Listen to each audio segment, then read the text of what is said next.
Welcome back to Great Men with Shane Sams. And when I say I've got a great man with me today, it's a guy I've known for a long time, and he was on the short list. If I'm going to have a podcast called Great Men, I got to have this guy on it. We've got the one and only John Lee Dumas, JLD, in the house today. How you doing, man?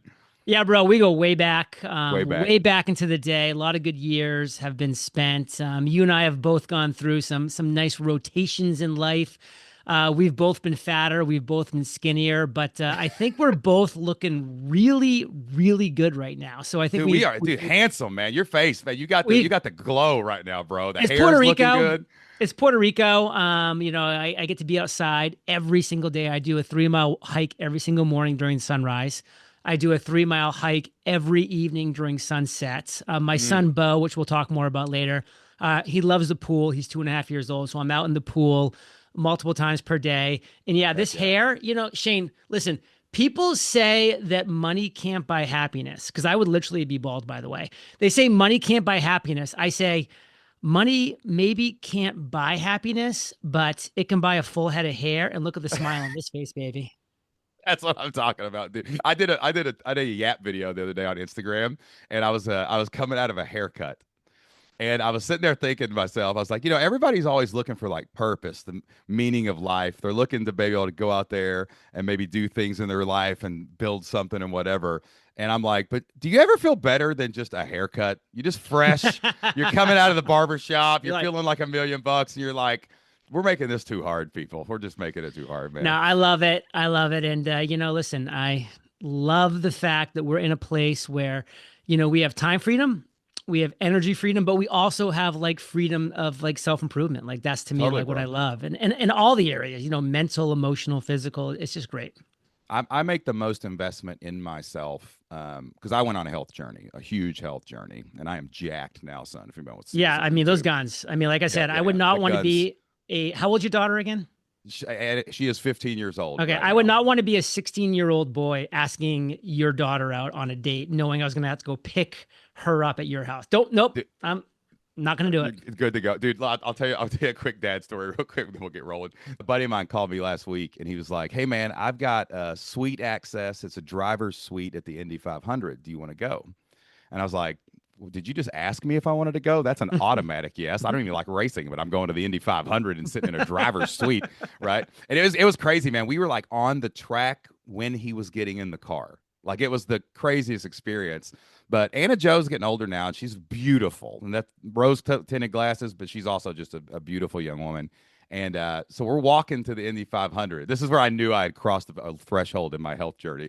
And there was a fire hydrant that was painted like a checkered flag. And she's like, "Hey, let me take a picture of this." So she goes up, takes a picture. Well, I'm around the corner and I hear there's 400,000 people. So people are everywhere.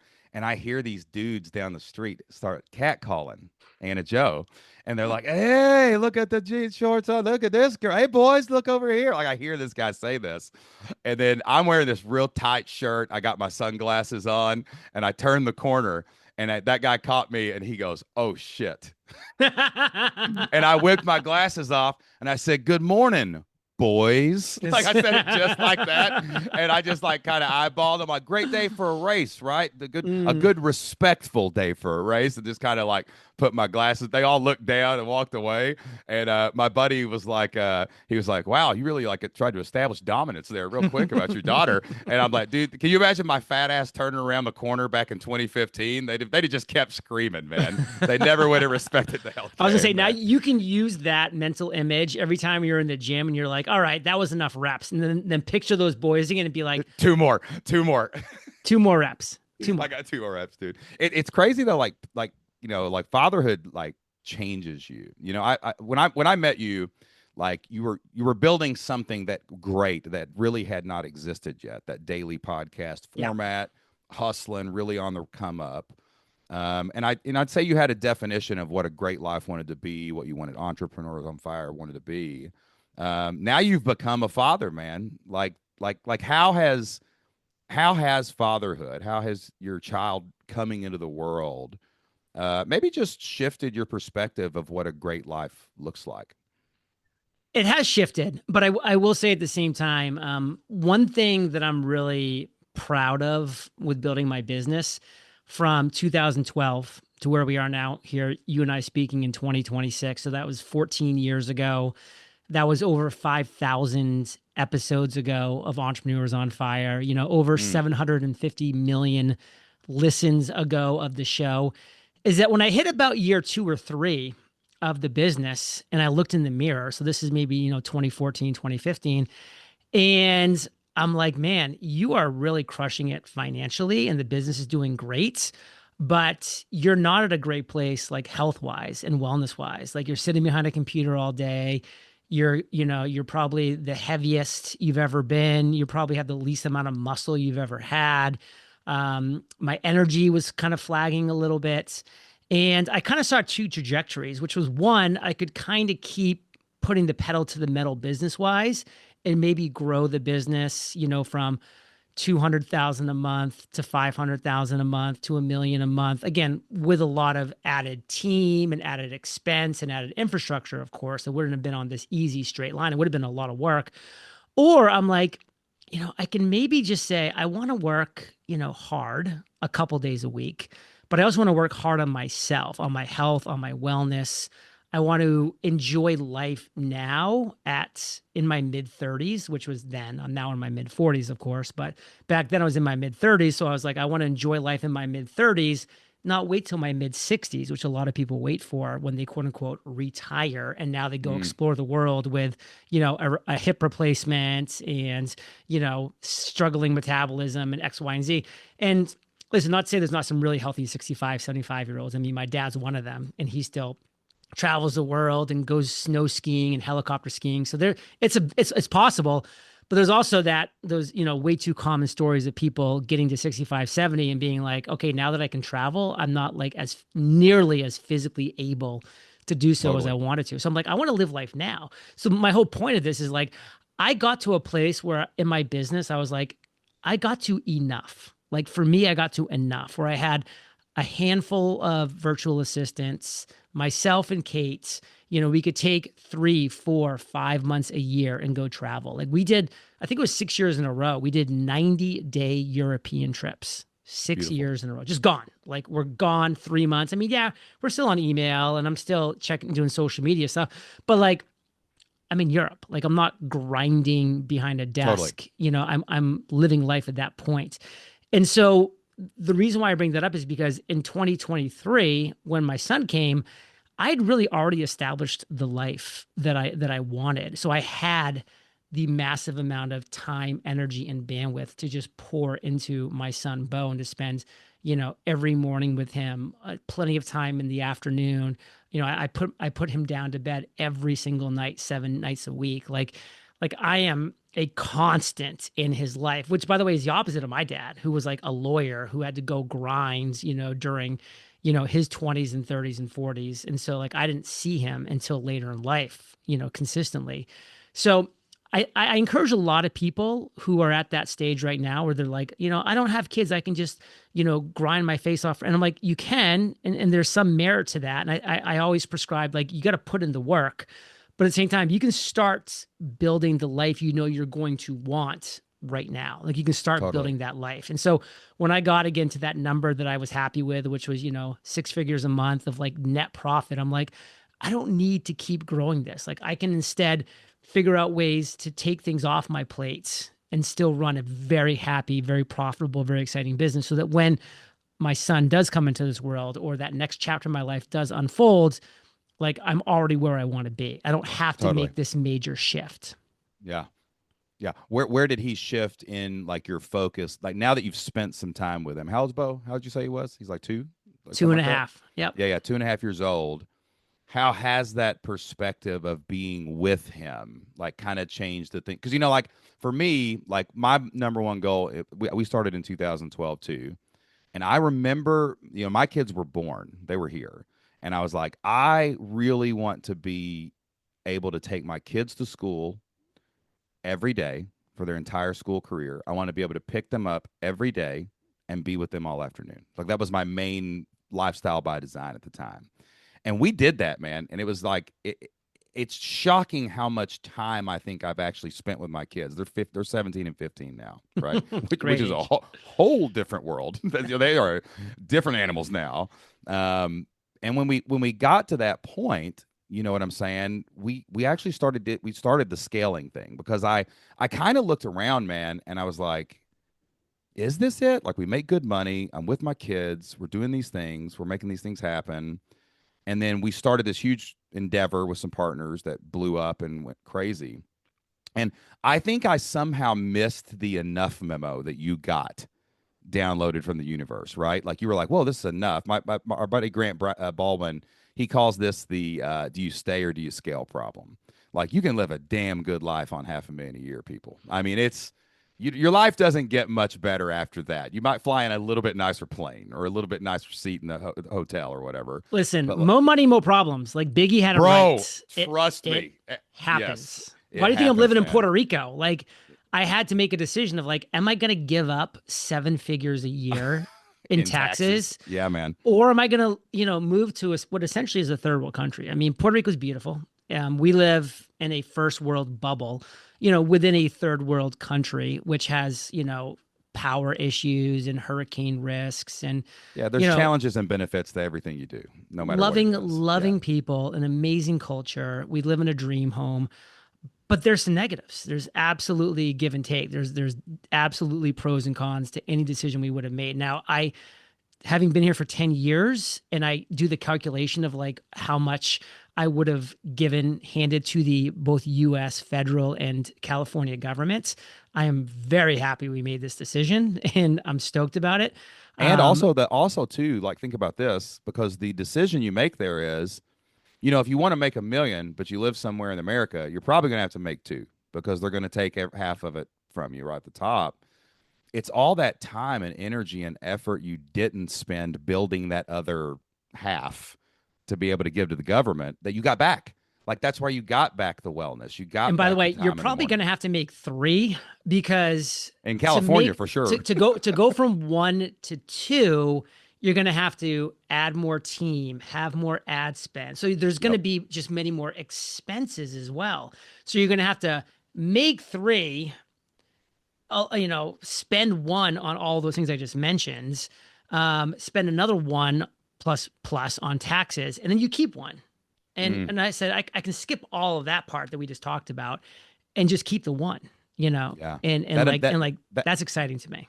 that enough memo is funny, because, like, I kind of set my first goal and got there, and it was pretty easy. Like, I did the 4-hour work week thing, and I was like, "Oh, yeah, this worked. That's amazing. It actually works." Then I got there, started this other company, because around you see all these people that we hang out with that are doing these crazy ass things sometimes. Yeah. And I mean, I'll look at tell you Pat where, Flynn with his Pokemon empire. That's insane. dude. What is he? Man, I talked to him the other day. I was like, "How did you become the He's world's buying a foremost expert of three Pokemon?" million dollar like a building in San Diego to build out this Pokemon studio.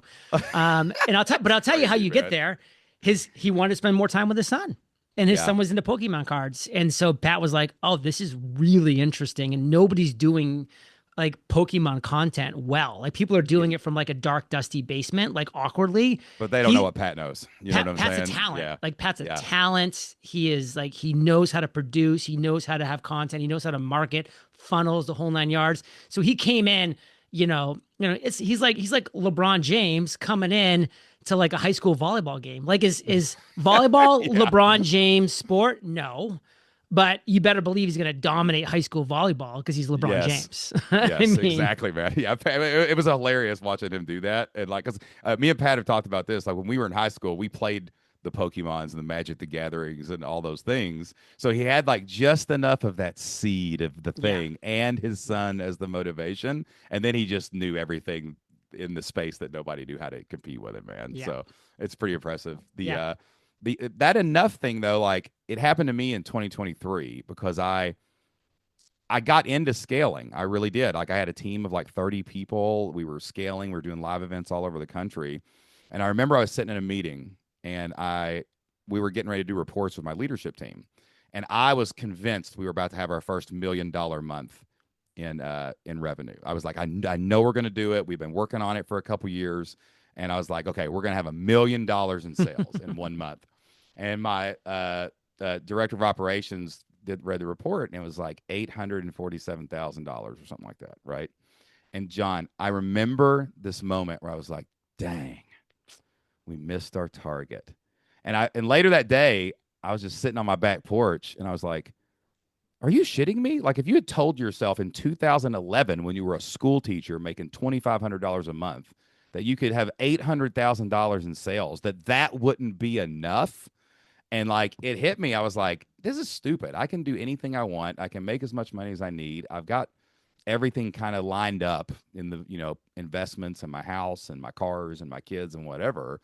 And it made me step back and really like redesign like my whole identity. You know what I'm saying? Around what I actually had set out to do in the first place and then got distracted by all the shiny. How do you resist those distractions? Because you're like me. You probably get like opportunities all the time to scale So or many to do some opportunities. I things, think I man. think that helped though, was that because I had so much success with my podcast so quickly and so early that Mm. like I got a just plethora of opportunities. They were coming at me from everywhere. And so it was just kind of too much. And I'm just like because You it had to was say no just to coming some at of me them. from every direction, I just had to say no. And then also I also knew that like it's always there for me if I want it. So let me just like focus on what I want to do and see what comes from that. Now, was that $2,500 a month? Was that before or after taxes? That was after taxes. Yep, Okay, I so made $2,500 a month after taxes, man. so you were making like $700 a week. Yeah, bro.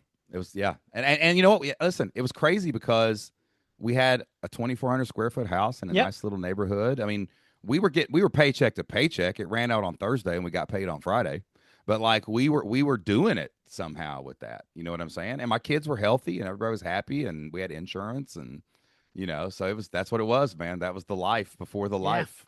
Yeah, dude. The life before the life. I like Yeah, that. man. Yeah, the life before we knew what life was, basically. Hey, let me ask you this: piggybacking on that, like I same thing, man. I get to do whatever I want every day. I wake up, I go to the gym, I can sit on my back porch, I work, I talk to my friends, like. But sometimes I still get a little down. You know what I'm saying? Sometimes I've noticed, especially in my 40s, the moments of that downness come in, or there's even these creeping things sometimes, like where I look around, I see everything I got, and I know I'm happy, and I know I've got all those things. But as life, we're on the back nine of life, bro. I mean, we got half our life left. Like, what does JLD do on those days where he gets a little down, or he's looking around, going, "What am I doing?" Or there's maybe some of that, kind of like, "All right, I built this. This is cool. I like it," and that not an emptiness, but you know what I'm talking about? That feeling as we get closer to death of like how do you pick yourself back up when you're like down sometimes? Well, I think that's the wrong mindset that you're having when Yeah, when you cool. when you're Yeah. having those feelings, because I look at my 2.5-year-old son. Okay, he is a happy, happy, happy, happy, happy boy. He's happy. He laughs. He's just a joy to behold. And then you snap your fingers, and he's on the floor having an absolute meltdown, temper tantrum. It just his head's popping off. Nothing can console him. In fact, his name's Bo, and we occasionally call him Bo Polar for that reason. Even though not because he's different, Great. because every 2.5-year-old I've ever seen does that incredibly consistently. But guess what? The ones that don't, that's a red flag. That's Mm-hmm. concerning. That's actually one of the flags of autism, is like Mm. not reacting and being overly emotional in certain things. Because that is Bo, my son, growing emotionally as a human being. You can't push the upper limits if you're not pushing the lower limits. Like, you need to have Mm. that push and pull. And this could be something we talk about in a little bit. Like Pat Flynn has gone off and done a Pokemon thing. I've actually gone off and done a little side project of my own to much smaller acclaim, and I just do it for pure passion and joy. Um, but the whole focus behind what this other thing that I do is, it's around this company that focuses on Bitcoin, and the founder of that company, one of his sayings that is my favorite is, volatility is vitality. And like I love it. I think about that when I look at Bo. I'm like, volatility is vitality. Like, if this kid was just like comatose and like kind of muted, like he didn't have any high highs and no low lows, he was just kind of like in this like little range here, that's That's not life. volatile. Like that's actually like I'd be concerned then. Like I love the volatility. I love when he is so happy that the nothing could be better. And I'm not saying I love when he's having a meltdown, but I'm just like that is part of him being a human being, growing emotionally. And it's the same for us, Shane, in our Yeah, 40s. man. And when we get into our 50s, it's like we're not going to be able to truly appreciate happiness. We're not going to truly be able to appreciate joy if we don't also have some days where we're struggling, where we're suffering, when we're down, when we're depressed. Like it's life is meant to be this emotional roller coaster, like not up and down every second of every day, but you're meant to have your ups. You're meant to have days when you're just having your downs. And that's just one of the things that is really crazy. And sometimes, and this is one thing that I do kind of like look at, and you see this with professional athletes all the time. You see this with astronauts, by the way, who have landed on the moon. This is very well documented. When you have an individual who has actually had the highest of highs, they've won an MVP of a national Olympic gold medal championship, or whatever. Olympic gold medal. They've landed on the moon. Those are the highest of highs. Almost 100% of those people, and it's probably actually 100%. It's just, who, you don't document everybody. They also go through Oh a yeah. very traumatic, depressed period because now they had that high. Now emotionally, they wake up the next day like, wait, I didn't win a gold medal today. I haven't won an Olympic gold medal on Tuesday. Like Nobody's looking at me on TV. It's polarity. Like you it you is have the to experience both polarity. sides. Yeah. So to me, it's almost like I want to have an emotional range, but I also want to have an emotional range that's not out of control. I don't want to land on Yeah. the moon. I don't want to land. I don't. That's not something I want to do. I don't want to. Honestly, I probably would have wanted to win a gold medal on the Olympics if I could have, and I would have had to emotionally deal with the fallout from that. So I'm not saying that's a negative, but like you have to understand the human emotion. So like you are in a good place right now. Like you're sitting back there. You're like, I'm financially comfortable. I've got good kids. I've got a great wife. I'm jacked. My daughter's boyfriends are scared of me. Like life is good. And then you wake up the next day and you're like, man, I'm kind of feeling in a little bit of a funk. Like I'm kind of feeling, Yeah. I'm a little depressed. I would look in the mirror. I'd be like, good, like good. Like Totally, dude. I'm still a human being. Like this is what it means to be a human.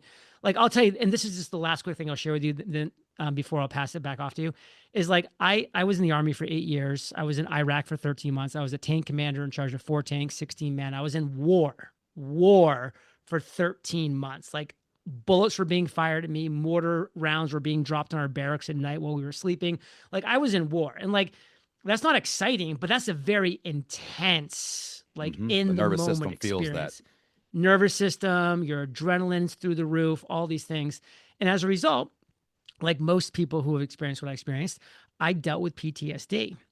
And I'll tell you this, the day that I knew that I needed to like seek help and to like really admit to myself that I was dealing with pretty serious PTSD is I know you're a football fan, obviously being a coach in the past, et cetera. Like I loved the New England. I love to this day still. I love the New England Patriots. I grew up watching them. I'm from Maine. I'm from New England.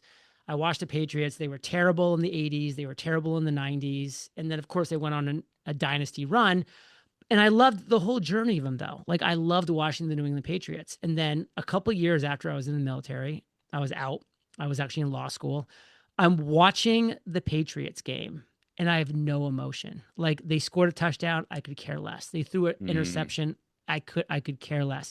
Before I'd be ripping my hair out, jumping up and down, all the things. And I'm like, wow, there is a problem with me. I'm not feeling the highs or the lows. I'm unemotional right now. Like I'm definitely dealing with a form of PTSD, of some kind of traumatic, situation that I'm dealing with. So like now when I have those emotions, when I get excited about my basketball team, Providence College, like winning the Sweet 16, and I feel devastated when they lose a non-conference game in November that means nothing. I'm excited about that because I'm like, yes, I'm that's feeling. I'm living that's life. I'm feeling feels. Yeah, man. That's how I view it now too, because like I went through it ended up being hormonal changes. And there was a lot going on in my life at the time, but I for the first time in my life. I've always been positive. I've been preposterously optimistic since I was born at all things. And like I all of a sudden, like I remember one day I was sitting out on my dock, on my freaking 40-acre estate with a lake, and I'm like, and I just started crying, and Whoa. I was like, and I said, oh my God, I think I'm depressed. And like this was a journey of about like 6 months, and it was funny as I look back on it because it ended up being hormonal changes, health problems. It was all part of my health journey, but like that caused me to be able to fall in that state. But I remembered that everyone I sought help for, right, like they always wanted to lift you up, get you better. Let's get you feeling better as fast as possible. Let's give you a pill to mask it. Let's do something else to Ooh, numb that. that's a problem. And then one day, literally in the desert in Tucson, Arizona, in a speaking event, um, we had some losses in my family. Had a really bad thing happen, like with my dad, and like just a lot of stuff had happened. Death, people losing people. And I remember one morning I woke up and I grieved, and I felt the grief coming over me from the losses. And I said, I'm going to feel this. I'm going to feel every bit of it. And I walked out into the desert and sat there for 2 hours and just grieved, man. And I realized in that moment no one had ever taught me how to grieve. Everybody just told me to get up and go to work the next day. If anything sad happened, be a man, whatever. Don't feel the sadness, shed a couple tears and get your ass back out there on the field, right? And in that moment, after the grief washed away and the sun came back up, I I looked down. This is a true story. I got a picture of this, where I had been sitting on this rail fence out in the desert in Tucson. Someone had drawn a heart, and I didn't notice it until the sun came up. And all the grief that I'd experienced over that last hour and a half, I had the most love I had ever felt like flood into me. And I realized in that moment, I was like, wait a minute. Love is love, but grief, that sadness I just felt, is the ultimate expression of love, because I could never feel that sad over something that I didn't love that much. And I realized they're the same emotion. Like we're supposed to like feel them all. Now you can't get stuck in it, all right? You can't get stuck in an emotion for months, but that feeling it all and then returning to baseline, that breathing of your emotions, that is life, man. Like I love it when I'm pissed off, because you're only pissed off about something you care about. Like anxiety, you're only anxious about things you care about. I'm anxious about the dudes my girl's hanging out with because I love my daughter. Right. And like, so all those And emotions are part of the human experience, but we're taught to only feel the good ones or only chase the good ones, and you just to know? kind of, like talk about like behind you, you have, great men brotherhood, welcome Yeah, to the fire. And so just picture like you being on that dock and you're grieving, but you actually had somebody to call that like totally, you bro. knew had been through that or would understand going through that or was going through that. And you have people to talk to. I mean, that's one of the biggest problems is like a lot of times when people are going through the hard times in life, they don't have people to talk to. So they Especially handle, men, especially men. especially men. And Yeah, so men. they handle it poorly. Whereas like if you had called me in that time and I had the knowledge that I have now, I don't know if I would have back then, maybe I would have, but if I have that knowledge that I have now, I would have said something along those lines. I'd have been like Shane, like what you're experiencing is like, these are It's normal, bro. emotions Yeah. that are normal emotions. Your emotion, my 2.5-year-old is emotionally growing. We are emotionally growing as 40, how old are you? I'm 48. 48. I'm 46. As There we go. men in our mid 40s, like we're emotionally growing. But my Like biological age is 32 for all you young bucks out there you that want to gotta. step up. Young I lions, mean, calm down. I'm just telling you. I'm terrified, and I'm terrified. I would have been able to have a great conversation with you, and then I know that you would have been on the other end of the line for me. When I was calling from Totally. being like Shane, like I'm watching the New England Patriots, and like I'm flatlines. Like what's the Mm. problem? Because by the way, I was 27 at the time, so I was so much more emotionally immature than I am now, obviously, almost 20 years ago. And what did I do? Just to kind of your point, I went to the VA, the Veterans Hospital, because I'm a veteran. And they tried to give me pills. Like they wanted to give me pills that was going to make me happier or whatever it was going to It do, was going to mask it, basically. You know what I mean? and luckily I was just like, I'm turning to exercise, and I like really like just went heavy down the exercise road, which actually, was both good and bad because I actually, injured myself in many ways because I overtrained and did all these different things. Again, just trying to figure things out on my own. But if I had had like a brotherhood of men, who had been through that, and I was emotionally aware enough to join that group, like that would have been so beneficial. Yeah, man. I had a buddy the other day. It's so interesting you say that because this guy, dude, like, I mean, he's one of my boys. Like, I am blessed. Like, I do have, like, I've got 3 dudes that I chat with every day. All my ups and downs of life, we celebrate together. We go through it together. I've got an outer ring of people. Like, I know so many amazing people that I do have that network built in now, which is one of the reasons I started Great Men, because I saw men don't have this. Don't have it. And I got this buddy, man. I'm gonna have him on the podcast. I'm not gonna name him right now though, so he can tell his own story.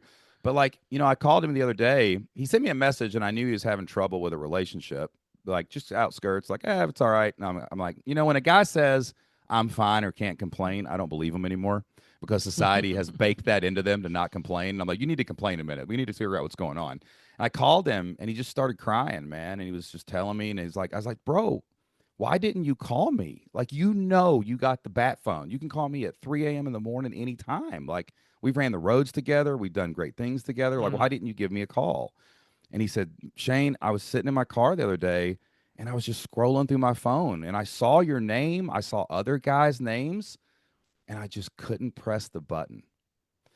And I'm like, man, that is something that men have got to get over, because we evolved to co-regulate. We evolved to be in community and around campfires, around villages, and this we should be independent. We should build ourselves up, but it takes like courage to be able to go against that and make that call. It actually reminds me of a story you told me one time that actually stuck with me. We were at karaoke in Asia at Chris Ducker's event. And you were telling me something like you were like, hey Shane, man, I didn't used to dance. And and then you were just like, and one day I just started looking around. I'm like, why am I afraid to dance? And I just started dancing. And I remember, I'll never forget this, and then you just like grooved away. Yeah. You just started dancing away. But it's kind of like that, bro. Let me tell the story, because like you introduced it. And so just to give the full story to people, because since it helped you and might help others, is that, I was so shy growing up. Like I was so shy, which, a lot of people when they're in 7th and 8th grade, like they're shy. That's just normal. And I wasn't like abnormal, but I was shy. And like we would go to these dances, and all the boys would huddle on one side and all the girls would huddle on the other side, and nobody would dance. And it's just what happened. And then, I went to a country bumpkin school in Maine, and like there were great people there, but like we were kind of stuck in like, this world. And then this guy from like essentially New York City, like moved up to our town out of nowhere. Like his parents retired, they moved to this lake house. So he's like, now this city boy is like transplanted to Maine, and he became my best friend. And he, at the first dance, was like, why is no one dancing? This is stupid. And he just went on the dance floor and started dancing. And like, then 20 minutes later, like other people are dancing. And he like, he completely changed and shifted the narrative. And I was talking to him later. I think at this point we're like sophomores in high school. And I'm like, Ben, like, how are you so courageous to like be the first person on the dance floor? Like everybody's looking at you. He's like, no. Everybody's not looking at me. At a dance, everybody thinks that everybody is looking at them, but nobody's actually looking at anybody, mentally. So true. Yeah. Everybody's thinking I'm dancing right now, and people in their mind are thinking that I'm an awkward dancer.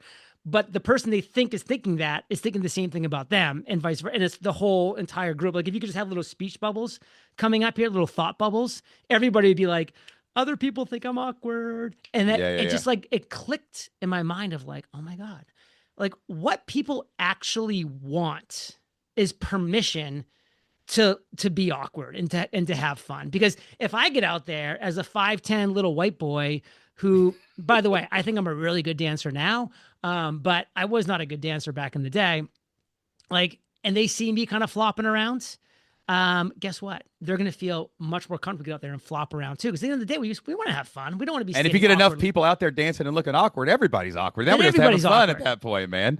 And I took that. And so from that point forward, like and it helped that I had him as my tag team partner, of course. But like every time I would go somewhere, I would just be the first person on the dance floor. And like I had so many people like from that first time going forward come up to me like, hey, thank you. Like, thank Yeah. you for breaking the ice and like getting this going. Like I would go to weddings where I was like a +1 and so I didn't know that many people at weddings. And I would be that first person on the dance floor. I would have like the bride and groom coming up and being like, thank you so much. We were so nervous and nobody's going to dance. You got out there, then the whole place was going nuts and everybody was having so much fun.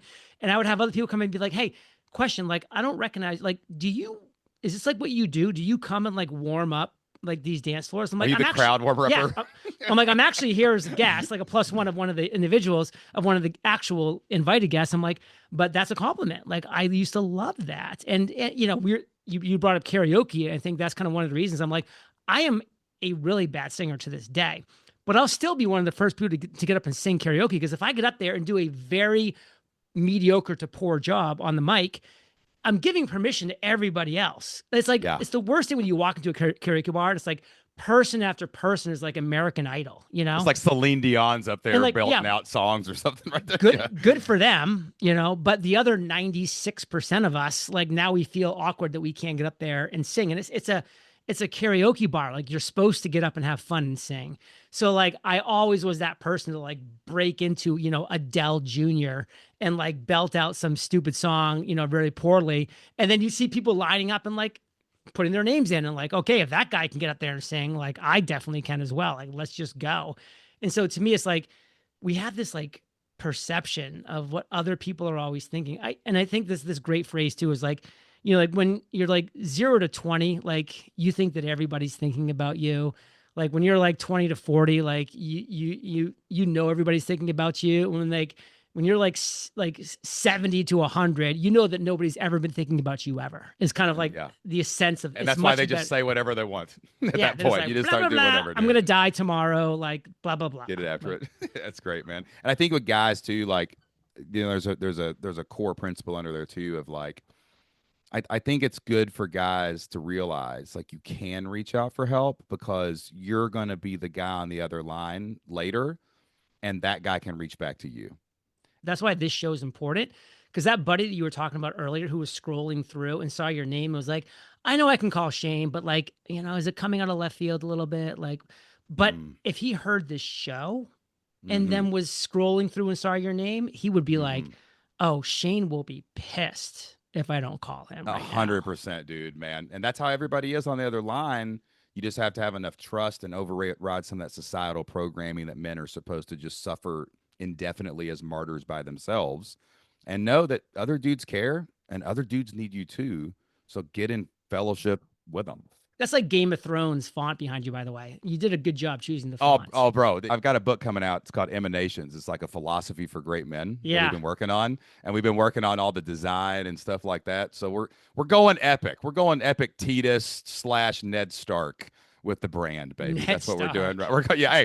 Hey, I've learned. I'm 48 years old. I don't care what anybody else thinks anymore. This is going to look the way I want it to look from now on. Hey, listen, Whether when I was in college, I had a Lord of the Rings poster on my wall before Lord of the Rings was ever movies, and I got made fun of forever. And then people came back to me like, wow, you were really right about that Lord of the Rings stuff. I'm like, we're just ahead of the curve, JLD. But you know what I'm go. saying? We were pace setters, right? You know, Pace setters. Get on the bus. We're the first people on the dance floor, first people to call when we're going through a struggle, and we're going to use whatever damn font we want on our podcast. All right, bro. The last question I usually ask everybody is like, right now, John Lee Dumas, you know, 46 years of life under his belt, on the back nine. What does greatness on your terms like? Not society's expectations, not, you know, you have an amazing wife, Kate, whatever, but like even that, like we want to be what our wives need us to be, but we have to define greatness as men for ourselves, not comparatively to somebody else. So what's greatness look like on your terms for John Lee Dumas right now? So greatness on my terms is that when my son becomes 5 years old and then he becomes 10 years old and then he becomes 15 years old and then becomes 20 years old. And you know, at every one of those stages, you know, because you've lived most of those stages, like they're completely different people at those stages. Mm-hmm. But to me, greatness is having him look up at me and say, Dad, like, I want to be just like you when I grow up. Like to me, like that's would be me living greatness, to be in his eyes like that person that he wants to become. That's incredible, dude. What a great definition. John, it was good to catch up with you, bro. I miss you, man. It's been a minute since we talked to each other. Well, I was trying listen, to think. I threw the invitation out, Dude, I know. years I ago told to Puerto Jocelyn we got to Rico. get to Puerto Rico, dude. I I'm going to mean, take you up on that eventually, man. you are as translucently pale like as I've ever seen you. You're more jacked and chiseled than I've ever I'd seen look good you. on the beach right now. Let's get But real. you would I look good on the beach. And listen, vitamin D is healthy, man. Like, you're on the back nine, but let me give you a couple more years by getting you some natural vitamin D. Hey, man, it's been raining for 2 straight weeks in Kentucky. I know. So Come on down. We'll get after it. But hey, if anybody wants to follow along what you're doing right now, what are you building right now? What's going on? Like where are you directing people to Yeah, hang out I'll with keep John it Lee Dumas short. some more? You know, I do a 7-day-a-week podcast called Entrepreneurs on Fire, where I interview the world's greatest men and women around the globe. I've been doing it for 14 years. I'm a 5-time guest, everybody. I'm a 5-time guest. Five Timers Club on the AO Fire.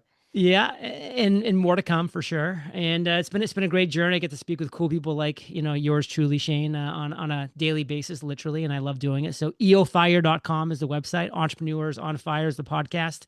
Again, 7 days a week, so you can tune in any single day for just a really cool, inspiring story. We really focus on the business and entrepreneurship side of things. So it's a different conversation than these. So I think it's a good variety for you to definitely check out. And if anybody's interested, we didn't get to dive into it, so maybe you'll have to have me on for a round 2. But always repeat guests are always welcome here, baby. About 2 years ago, I launched a passion project called MSTR Today, which is a 7-day-a-week show. And by 7 days a week, like, I get up every single morning, and it's the first thing that I do is this show. It's a 15-minute show, and it's about one company called Strategy. I'm very obsessed with the company. I'm convinced that the founder, Michael Saylor, is the financial engineering genius of our lifetime. I think he's building what will become, for sure, the world's most valuable company 10 to 20 years out. And it's early, and what they're doing is special. And so I just do a 15-minute show every single day about what's happened in the last 24 hours of that. And it's a fun time. I have a great time doing it. But just to show you that, like, people are like, oh my God, like, I don't have time for a once-a-week show. I'm like, I do 2 daily shows. That's over 700 episodes a year I'm producing. And I have so much free time, I'm almost bored. So it's not that you don't have time. You just have horrible systems. You have horrible time management. You have horrible processes. And you've got to figure it out. Totally, bro. How about we get you and Michael to come on, and we'll do a 3-man powwow all about strategy. And we'll promote the hell out of that, dude. Man, hey, man, I love you, bro. You are a great man, living on your terms, John Lee Dumas. You're a fine example of that. And I just want to tell you too, as a friend, bro, because I've known you for a long time, dude. I love watching you roll, man. You and Kate, I'm so proud of you guys. And when you guys had your kid, I was like, hell yeah, man, you're really doing it, dude. So thanks for being on the Great Men podcast, brother. My pleasure. Adios. All right, guys, that wraps up my interview with my good friend John Lee Dumas. I've known that guy since I think I met John somewhere around 2013, 2014. We were both kind of getting started. Had so many great interactions with him. He's built some amazing things out there, and he is the guy that you hear, like, on air and off. He's building a life by design. He's building a great life on his terms. He is a former U.S. Army officer. He turned into an entrepreneur. He's a podcaster, literally one of the most prolific creators of our generation when it comes to podcasting, online content creation, really at the forefront. He kind of invented the daily podcast, and every daily podcast after that was an imitation of Entrepreneurs on Fire. It's one of the most downloaded podcasts in the history of the world. And man, he's just got a lot of cool stuff out there. So look up JLD. Soak in some of that fire energy he brings, and maybe you can bring it around the fire at one of our Great Men Guys trips as well. I love being able to have conversations like this with great men. I've been so blessed to be able to hang out with guys like John Lee Dumas, Pat Flynn, all the other people that you hear here on the podcast. I hope that you are getting so much value out of every single conversation that we had this week. I don't want you to miss a single one of these interviews. So make sure you are subscribed to the podcast wherever you listen to podcasts, whether it's Apple Podcasts or Spotify, or maybe it's another app like Overcast or something like that. We don't want you to miss a single show. And if you love the show and you haven't done it yet, go leave us a 5-star review. Tell us about what you loved about today's episode in the little review box. That's how we are building the Great Men Brotherhood. One guest at a time, one brother in the community at a time, one podcast subscriber at a time. Your review helps other men find the show, helps bring them into the brotherhood. That's going to keep surrounding you with great guests and great men so we can have awesome conversations like this that other people, quite frankly, are not having every single week. That wraps up my conversation with my boy John Lee Dumas, but the conversation continues inside of the Great Men Brotherhood. I would love for you to be a part of it. We do have a free tier in our membership that gives you full access to everything we're doing over at Great Men. The Great Men Project is a passion project for me. I am here to build a brotherhood of men from sea to shining sea who are growing together, who are doing great things together, who are living life together, who are there for you when you need that, make that call when you're down. So check that out. Go over to greatmen.org. I'm sure we're going to have a good conversation thread about this episode of the podcast. We would love to invite you to come pull up a chair around the fire and hang out with us. So check that out at greatmen.org. Until the next show, I'll see you there.